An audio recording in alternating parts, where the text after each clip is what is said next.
며느리, 그 아드님을 잡아먹습니다. 해인사 주지스님이 던진 이 한마디가 정명자의 인생을 송두리째 바꿔놓았습니다. 6년 전 그날 손주의 무사 탄생을 빌러온 명자에게 스님은 믿을 수 없는 경고를 했어요. 며느리를 당장 내쫓고 아드님과 이혼시키세요. 명자는 그 말을 비웃었습니다. 착하고 순한 며느리가 아들과 이혼이라니 말도 안 된다 생각했거든요.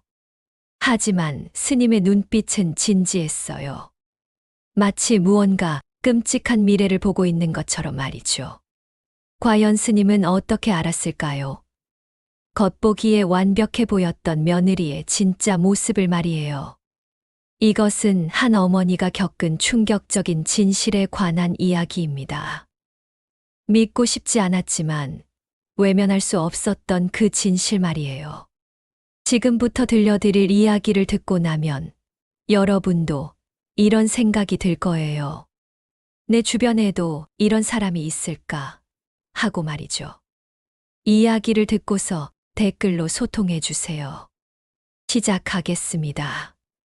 해인사의 고요한 아침 공기가 코끝을 스쳐 지나갔습니다. 정명자는 법당 앞 돌계단에 무릎을 꿇고 앉아 있었죠.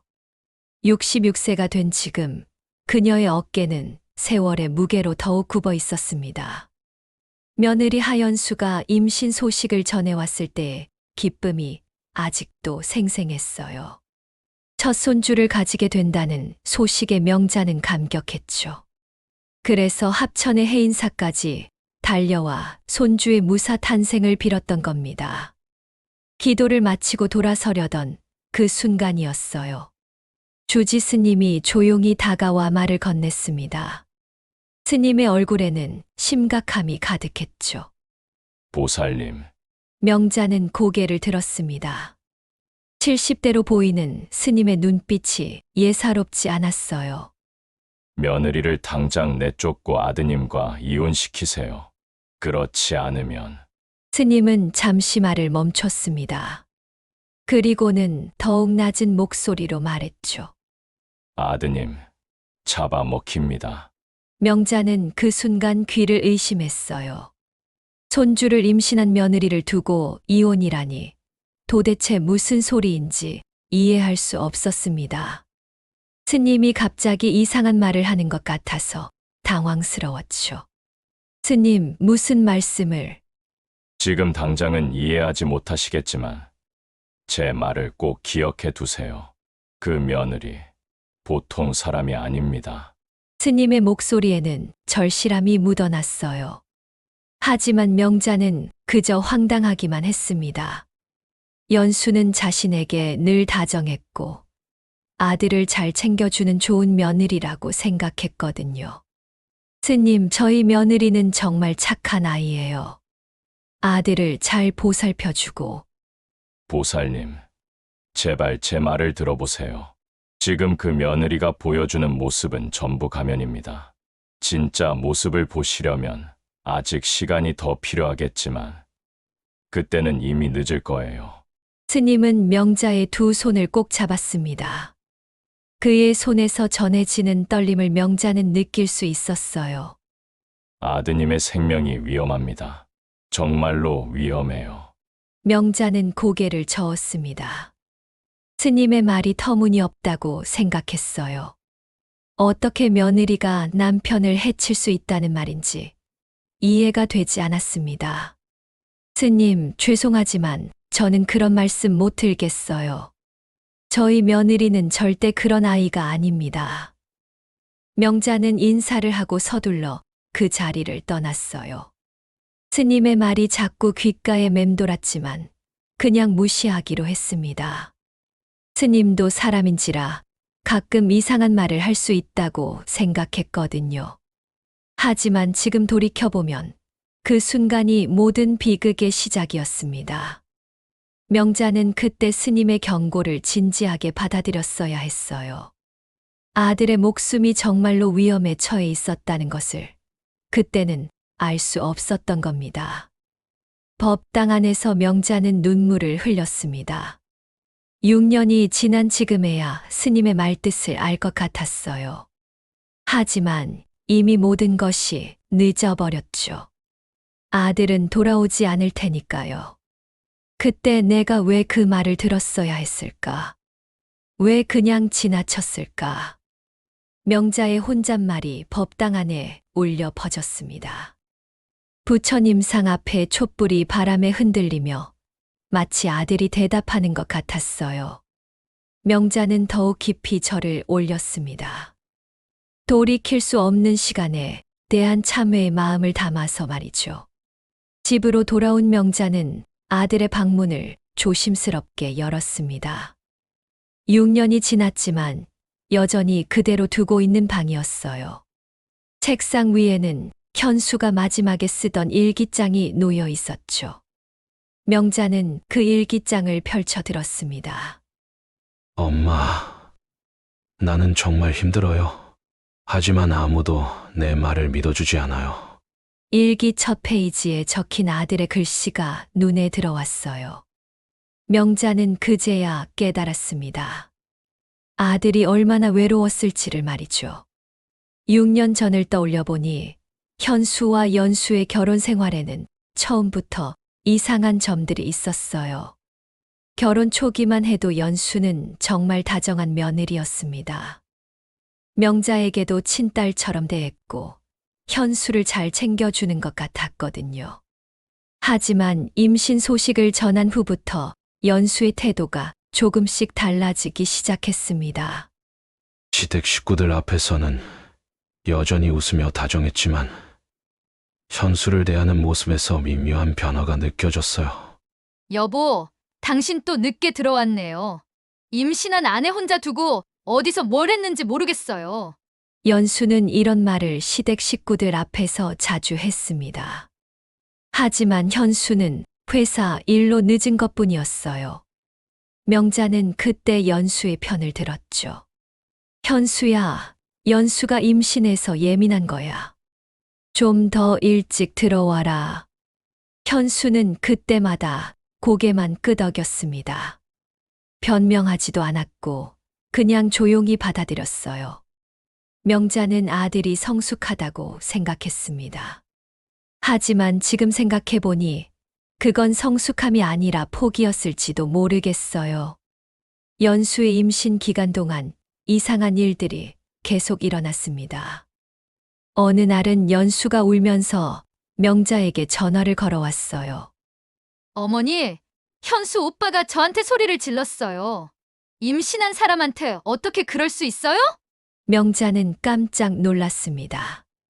현수는 어려서부터 목소리를 높인 적이 거의 없는 아이였거든요. 그래서 현수에게 물어봤죠. 현수야, 연수한테 왜 소리를 질렀니? 엄마, 나는 소리 지른 적 없어요. 그냥 조용히 이야기했는데 그럼 연수가 왜 그런 말을 하겠니? 임신한 며느리가 거짓말할 이유가 뭐가 있어?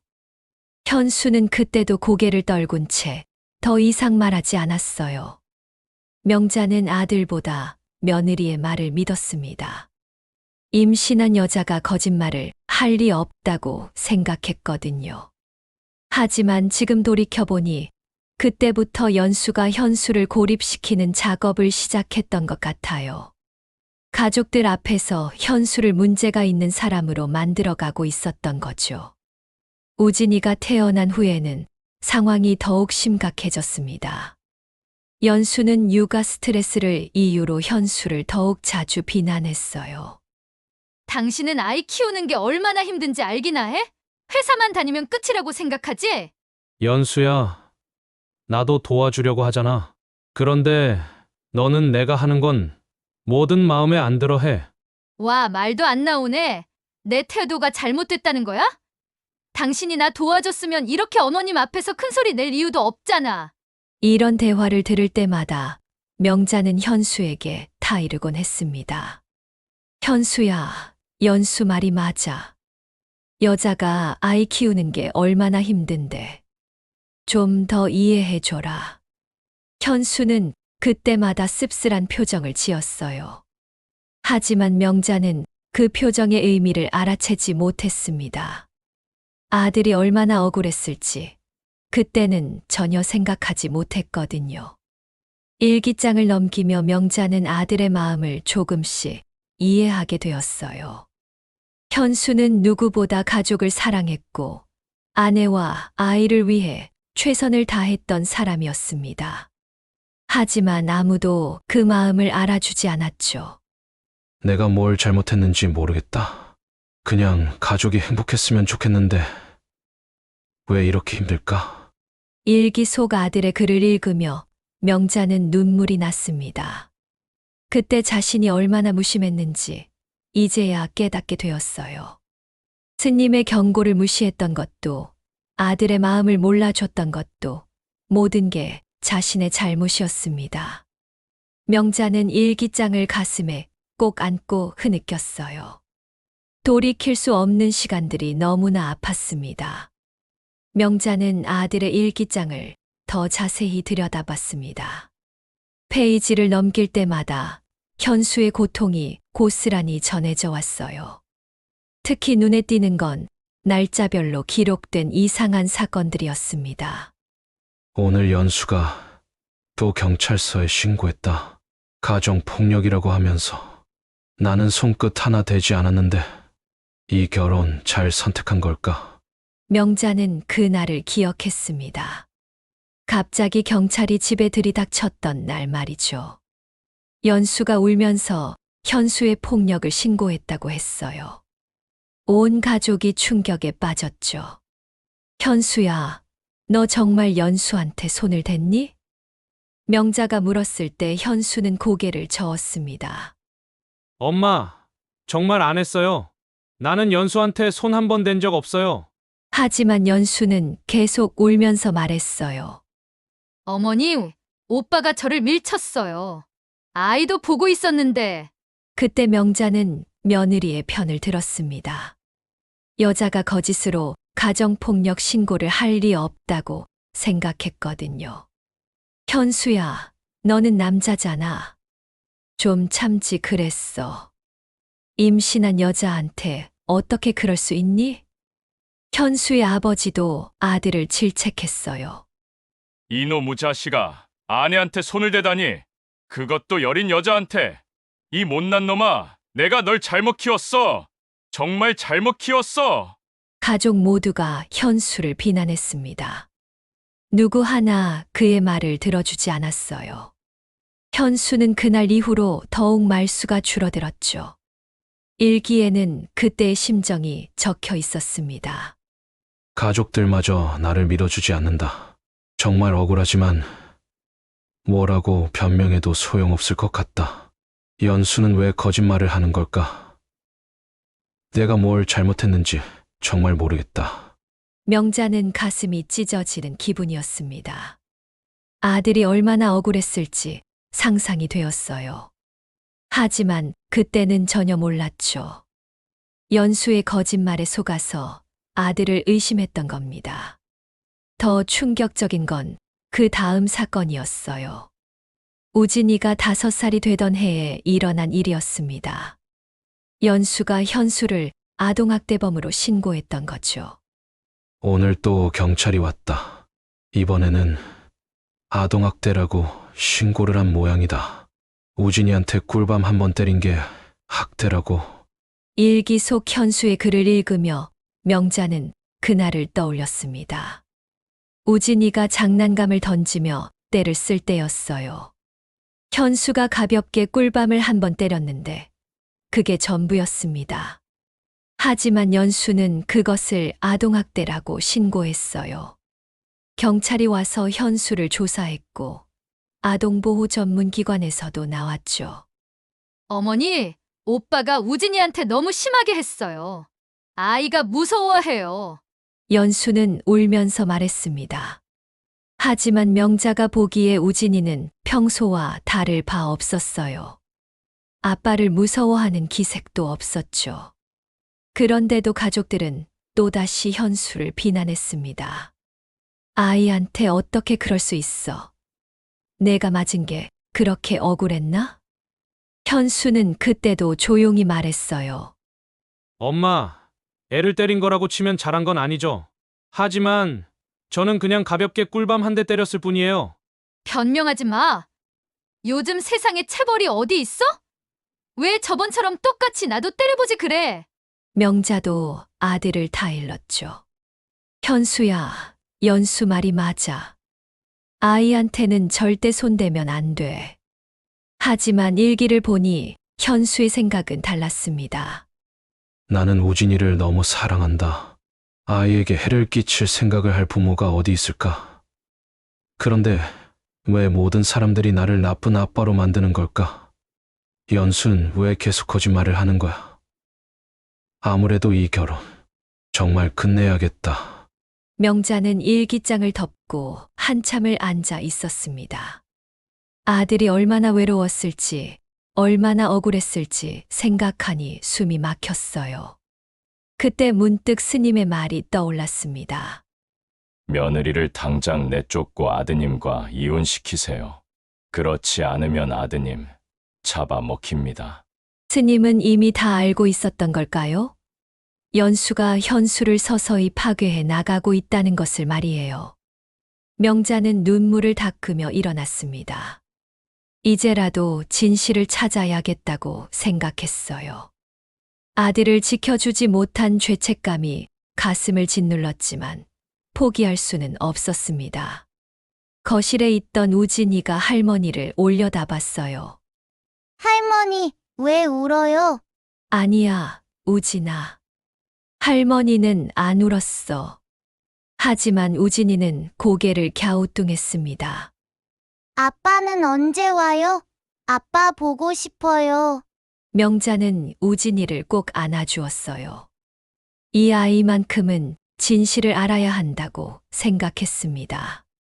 아빠가 어떤 사람이었는지, 얼마나 우진이를 사랑했는지 말이에요. 명자는 다시 해인사를 찾았습니다. 이번에는 확실한 답을 듣고 싶었어요. 주지 스님을 만나기 위해 새벽부터 절에 와서 기다렸죠. 해가 뜰 무렵 스님이 법당에서 나오는 모습이 보였습니다. 스님. 명자가 조심스럽게 부르자 스님이 고개를 돌렸어요. 6년 전과 비교해 더욱 야윈 모습이었지만 눈빛만은 여전히 예리했습니다. 아, 그때 그 보살님이시군요.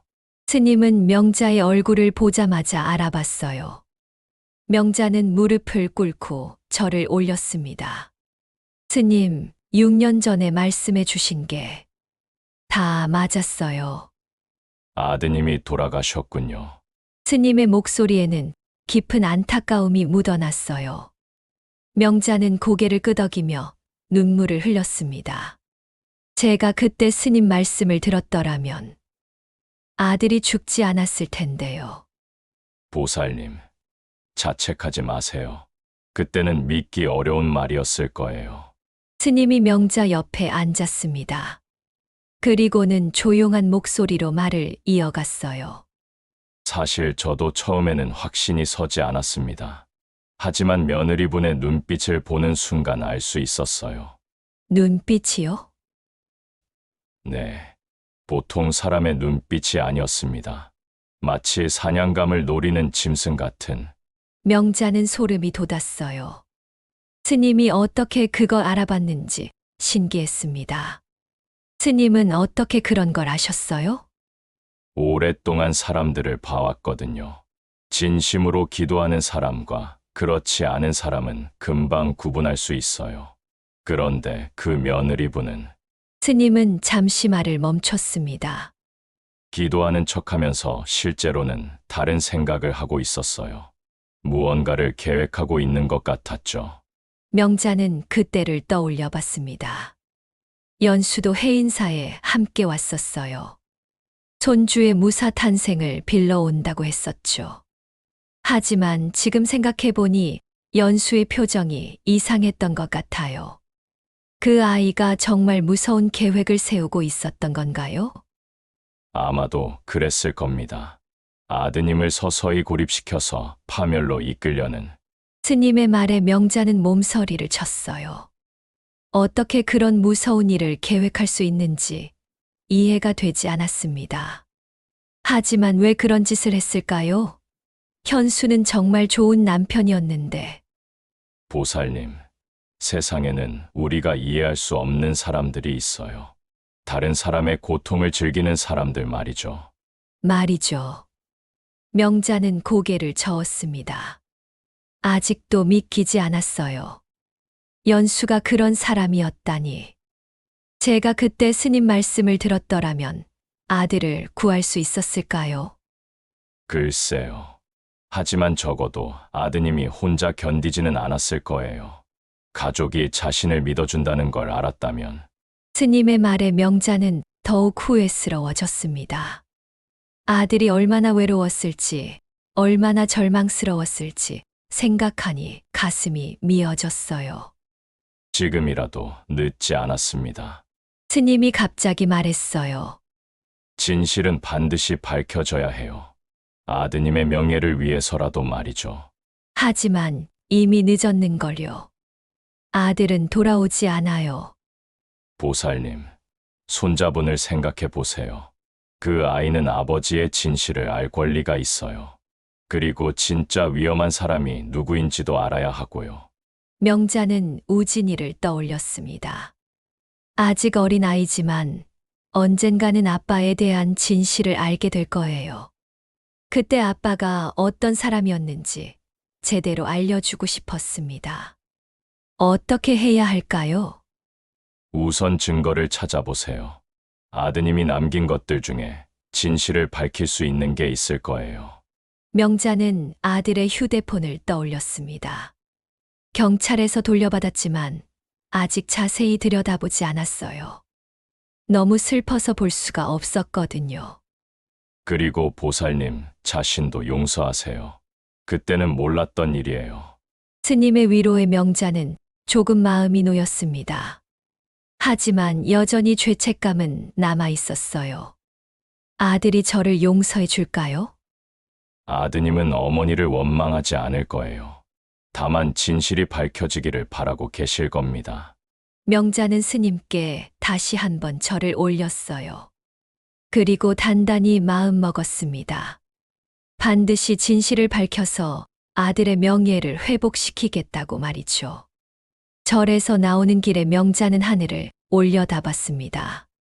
구름 사이로 햇빛이 비치고 있었어요. 마치 현수가 어딘가에서 지켜보고 있는 것 같았습니다. 현수야, 엄마가 반드시 진실을 찾아낼게. 조금만 기다려. 명자는 집으로 돌아가며 계획을 세웠어요. 우선 현수의 휴대폰부터 자세히 살펴봐야겠다고 생각했습니다. 집에 돌아온 명자는 현수의 휴대폰을 꺼냈습니다. 6년 동안 서랍 깊숙이 넣어두고 보지 못했던 것이에요. 손이 떨렸지만 용기를 내어 전원을 켰죠. 다행히 배터리가 조금 남아 있었습니다. 휴대폰을 열어보니 수많은 메시지들이 있었어요. 대부분 연수와 주고받은 카카오톡이었습니다. 명자는 처음부터 차근차근 읽어보기 시작했죠. 결혼 초기의 메시지들은 평범했어요. 서로 사랑한다는 말들, 일상적인 대화들이 대부분이었습니다. 하지만 우진이가 태어난 후부터 분위기가 달라지기 시작했어요. 여보, 오늘 회식 있다고 했잖아. 왜 아직 안 와? 연수의 메시지였습니다. 당신은 맨날 회식이네. 나는 하루 종일 아이 봐서 지쳤는데. 당신은 아빠 역할을 전혀 안 해. 이런 식의 대화가 계속 이어졌습니다. 명자가 보기에도 연수의 말투가 점점 차갑게 변해가는 게 느껴졌어요. 더 충격적인 건 연수가 다른 사람들에게 보낸 메시지들이었습니다. 현수의 휴대폰에 연수가 실수로 보낸 듯한 메시지가 있었어요. 언니, 우리 신랑이 정말 답답해. 맨날 짜증만 내고 아이한테도 관심 없어. 하지만 그 시간에 현수는 우진이를 재우려고 자장가를 불러주고 있었어요. 명자가 직접 본 일이었습니다. 그리고 시어머니도 별로야. 맨날 신랑 편만 들어. 이 메시지를 보고 명자는 깜짝 놀랐어요. 자신은 항상 연수의 편을 들어줬는데 연수는 뒤에서 이런 말을 하고 있었던 거죠. 더 읽어보니 연수의 진짜 모습이 드러났습니다. 신랑을 좀 더 몰아붙여야겠어. 이혼하려면 증거가 필요하잖아. 가정폭력으로 신고했는데 경찰이 별로 관심 없어 해. 좀 더 그럴듯한 증거를 만들어야겠어. 명자는 휴대폰을 보며 경악했습니다. 연수가 처음부터 이혼을 계획하고 있었던 거예요. 그것도 현수를 가해자로 만들어서 말이죠. 가장 충격적인 메시지는 아동학대 신고 직전에 보낸 것이었습니다. 이번에는 아동학대로 신고할 거야. 아이를 때렸다고 하면 완벽하지 않을까? 하지만 정말로 때린 건 아니잖아. 괜찮을까? 괜찮아. 아이는 어차피 기억 안 할 거야. 그리고 주변 사람들은 엄마 말을 믿을 거라고. 명자는 휴대폰을 내려놓고 한참을 앉아 있었어요. 연수가 이렇게 계획적이고 악랄한 사람이었다니. 도저히 믿을 수가 없었습니다. 그때 현수가 마지막에 녹음한 음성 메모가 있다는 걸 발견했어요. 명자는 떨리는 손으로 재생 버튼을 눌렀습니다. 엄마, 나는 정말 아무것도 잘못한 게 없어요. 연수가 계속 거짓말을 하고 있어요. 나를 나쁜 사람으로 만들려고 하고 있어요. 현수의 목소리였습니다. 매우 지쳐 있었지만 간절함이 묻어났어요. 나는 연수를 정말 사랑했어요. 우진이도 세상에서 가장 소중해요. 그런데 왜 나를 이렇게 괴롭히는 걸까요? 음성이 끊겼다가 다시 이어졌습니다. 아무도 내 말을 믿어주지 않아요. 가족들마저 나를 의심하고 있어요. 정말 견딜 수가 없어요. 마지막 부분에서 현수의 목소리가 떨렸어요. 만약 내가 죽으면 이 녹음을 들어주세요. 나는 정말 무죄예요. 연수가 모든 걸 조작했어요. 명자는 목 놓아 울었습니다. 아들이 마지막까지 자신의 결백을 주장하고 있었던 거예요. 그런데 아무도 들어주지 않았죠. 휴대폰에는 현수가 변호사에게 상담받은 기록도 있었어요. 이혼 소송에서 자신을 방어하려고 했던 것 같았습니다. 하지만 증거가 부족해서 어려울 것 같다는 답변을 받았어요. 상대방이 거짓 신고를 했다는 걸 증명하기는 쉽지 않습니다. 특히 가정폭력이나 아동학대는 피해자의 진술이 중요하게 작용하거든요. 변호사의 말이 현수에게는 절망으로 다가왔을 거예요. 아무리 억울해도 증명할 방법이 없었던 거죠. 명자는 모든 자료를 정리했습니다. 연수의 메시지들, 현수의 음성 녹음, 변호사 상담 기록까지. 이제야 진실이 보이기 시작했어요. 그때 문득 생각났습니다. 현수가 죽기 전에 컴퓨터로 무언가를 했었다는 걸 말이에요. 명자는 서둘러 현수의 방에 있는 컴퓨터를 켰습니다. 컴퓨터에는 현수가 마지막에 작성한 파일이 있었어요. 진실. 텍스라는 이름이었습니다. 명자는 파일을 열어봤죠. 나는 억울합니다. 아내가 나에 대해 한 모든 신고는 거짓입니다. 나는 아내를 사랑했고 아이를 아꼈습니다. 하지만 아무도 믿어주지 않네요. 이제 더 이상 견딜 수가 없습니다. 파일 마지막에는 이런 문장이 있었어요. 언젠가는 진실이 밝혀지기를 바랍니다. 그리고 우진이가 아빠가 어떤 사람이었는지 알게 되기를 바랍니다. 명자는 눈물을 닦으며 마음을 다잡았어요. 이제 진실을 세상에 알려야겠다고 생각했습니다. 아들의 마지막 소원을 들어줘야겠다고 말이죠.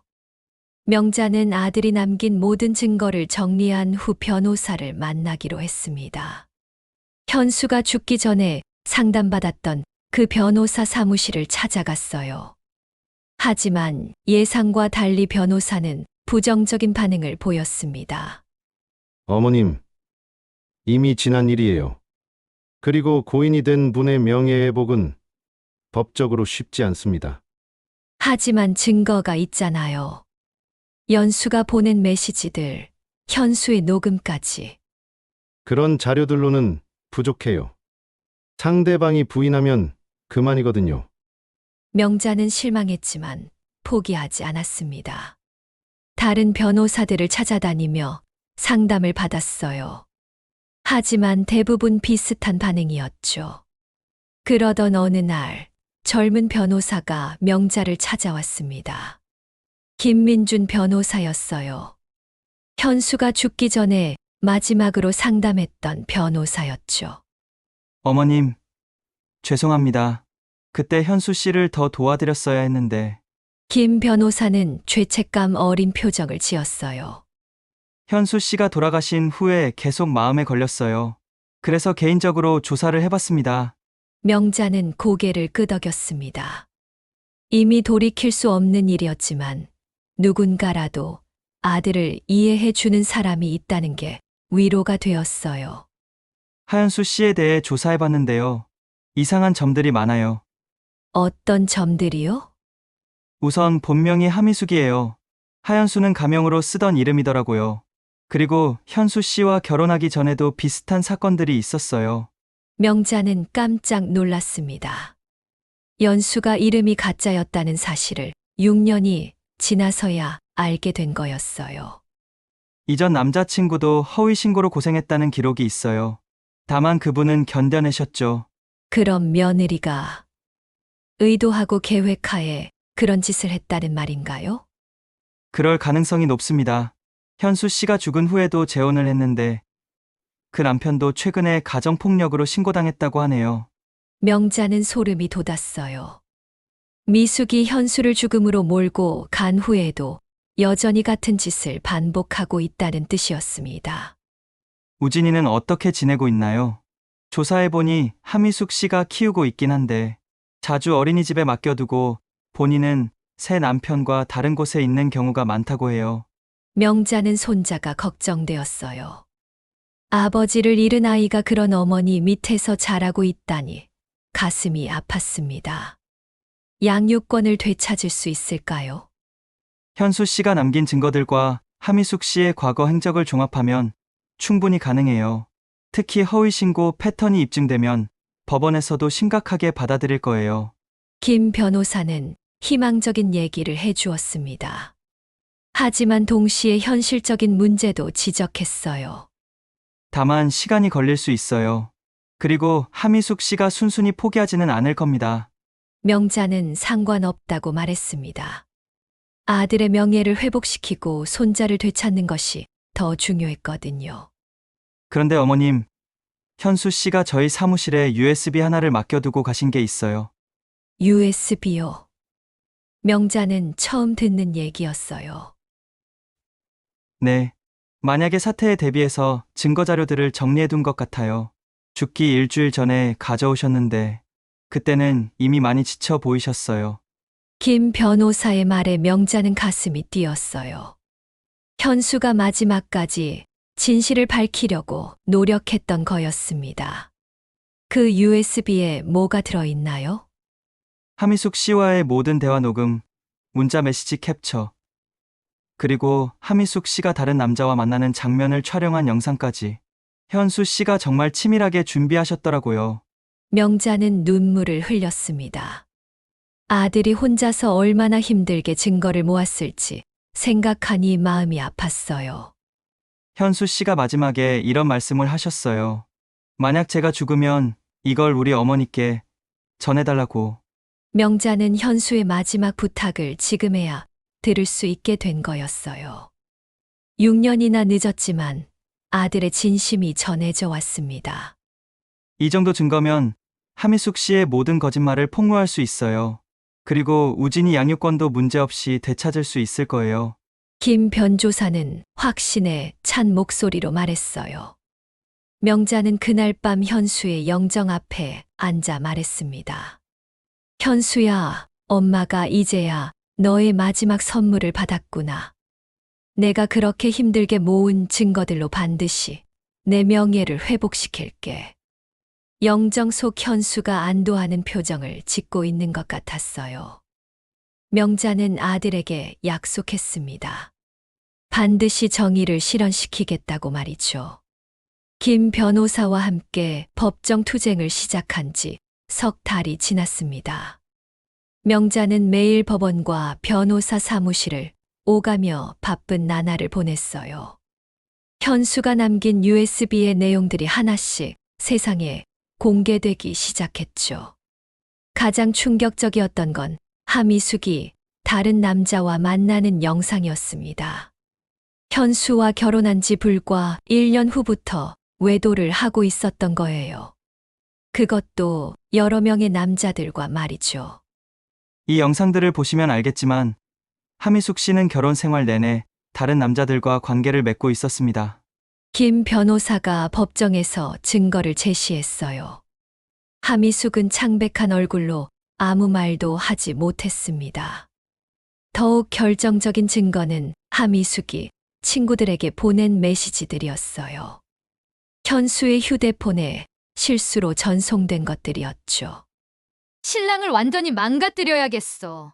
이혼할 때 유리하게 하려면 가해자로 만들어야 해. 가정폭력 신고해도 별로 효과가 없네. 아동학대로 해볼까? 그러면 양육권도 확실히 가져올 수 있을 거야. 법정에 있던 모든 사람들이 경악했습니다. 하미숙이 얼마나 계획적으로 현수를 파멸시켰는지가 적나라하게 드러났거든요. 판사도 심각한 표정으로 하미숙을 바라봤어요. 피고는 고의적으로 허위 신고를 반복했고, 그로 인해 한 사람의 목숨을 앗아갔습니다.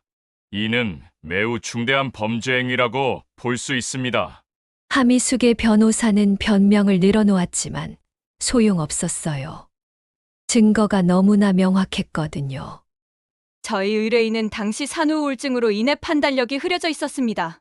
산후 우울증이 계획적인 범죄를 정당화할 수는 없습니다. 판사가 단호하게 말했어요. 재판이 진행되는 동안 언론의 관심도 높아졌습니다. 허위 신고로 인한 억울한 죽음이라는 제목으로 여러 언론사에서 보도했어요. 여론도 점점 명자와 현수 편으로 기울었죠. 남편을 죽음으로 몰고 간 악마 같은 아내. 계획적인 허위 신고, 한 가정을 파괴하다. 신문 헤드라인들이 하미숙의 죄상을 고발했습니다. 하미숙은 직장에서도 쫓겨났고 새로 결혼한 남편과도 이혼 위기에 처했어요. 가장 중요한 건 우진이의 양육권 문제였습니다. 법원은 하미숙의 과거 행적과 현재 상황을 종합적으로 검토했어요. 피고는 허위 신고를 반복하여 아이의 친아버지를 죽음으로 몰고 갔습니다. 이런 사람이 아이를 제대로 키울 수 있다고 보기 어렵습니다. 판사의 말에 명자는 가슴이 두근거렸어요. 드디어 우진이를 되찾을 수 있을 것 같았습니다. 따라서 법원은 박우진 군의 양육권을 친할머니인 정명자 씨에게 위임하는 것이 아이의 복리에 부합한다고 판단합니다. 판결이 내려지는 순간 명자는 눈물을 흘렸어요. 6년 만에 손자를 되찾게 된 거였습니다. 하미숙은 법정에서 끌려나가면서도 악을 쓰며 소리를 질렀어요. 이건 공정하지 않아요. 나는 아이의 엄마라고요. 하지만 아무도 그녀의 말에 귀 기울이지 않았습니다. 이미 모든 것이 늦어버렸거든요. 재판이 끝난 후 명자는 우진이를 만났습니다. 6년 동안 보지 못했던 손자는 많이 자라 있었어요. 하지만 여전히 아빠를 그리워하는 것 같았습니다. 할머니, 아빠는 언제 와요? 우진이의 질문에 명자는 가슴이 아팠어요. 하지만 이제는 진실을 말해줄 수 있었습니다. 우진아, 아빠는 하늘나라에 계셔. 하지만 아빠는 우진이를 너무너무 사랑하셨어. 아빠가 나쁜 사람이라고 엄마가 그랬는데. 아니야, 우진아. 아빠는 세상에서 가장 좋은 아빠였어. 할머니가 모든 걸 다 얘기해 줄게. 명자는 우진이를 꼭 안아주었습니다. 이제부터는 아이에게 아빠의 진짜 모습을 알려줄 수 있을 거예요. 그날 밤 뉴스에서는 하미숙의 몰락을 보도했습니다. 허위 신고로 인한 범죄자로 낙인 찍힌 하미숙은 사회적으로 완전히 매장되었어요. 직장도, 새 남편도, 양육권도 모든 걸 잃었죠. 명자는 뉴스를 보며 복잡한 기분이었습니다. 복수가 이뤄진 것 같지만 아들은 돌아오지 않으니까요. 하지만 적어도 현수의 명예는 회복되었고 우진이도 되찾았습니다. 현수야, 이제 내 억울함이 풀렸구나. 그리고 우진이도 진실을 알게 됐어. 명자는 현수의 영정에 대고 말했어요. 영정 속 아들이 편안한 표정을 짓고 있는 것 같았습니다. 재판이 끝나고 1년이 지났습니다. 명자는 우진이와 함께 해인사를 찾았어요. 현수의 첫 번째 기일을 맞아 아들을 위한 기도를 올리러 온 거였죠. 7살이 된 우진이는 할머니 손을 꼭 잡고 걸어왔습니다. 할머니, 여기가 아빠가 다니던 절이에요. 그래, 우진아. 아빠가 어렸을 때부터 할머니와 함께 자주 왔던 곳이야. 법당에 도착한 명자는 무릎을 꿇고 절을 올렸어요. 우진이도 할머니를 따라 작은 손을 모으고 절을 했습니다. 촛불이 흔들리며 부처님 상을 비추고 있었죠. 기도를 마치고 나오는 길에 주지 스님을 만났습니다. 스님은 명자를 보자마자 다가와 말을 건넸어요. 보살님, 마음이 좀 편해지셨나요? 네, 스님. 아들의 억울함은 풀렸어요. 하지만 명자의 목소리가 떨렸습니다. 아직도 아들에 대한 그리움과 죄책감이 남아 있었거든요. 후회는 여전히 남아 계시는군요. 스님이 명자의 마음을 알아챘어요. 그때 스님 말씀을 들었더라면 아들이 죽지 않았을 텐데요. 보살님, 그때는 어쩔 수 없었어요. 누가 봐도 믿기 어려운 말이었으니까요. 스님은 명자를 위로했습니다. 하지만 명자의 마음속 상처는 쉽게 아물지 않았어요. 중요한 건 지금이에요. 손자분을 잘 키우시고 아드님의 명예를 지켜나가는 것 말이죠. 스님의 말에 명자는 고개를 끄덕였어요. 그리고 우진이를 바라봤습니다. 아이는 절 마당에서 뛰어놀고 있었죠. 우진이가 있어서 다행이에요. 이 아이만큼은 제대로 키워야겠어요. 그래요. 그 아이 속에 아드님이 살아있어요. 명자는 우진이를 부르며 함께 현수의 묘소로 향했습니다. 산 중턱에 자리 잡은 조용한 곳이었어요. 명자는 묘비 앞에 꽃을 놓고 제사상을 차렸습니다. 명자는 눈물을 참으며 아들에게 말했습니다. 현수야, 엄마가 늦었지만 모든 걸 바로잡았어. 내 억울함도 풀었고 우진이도 되찾았어. 바람이 불어와 나무잎들이 흔들렸어요.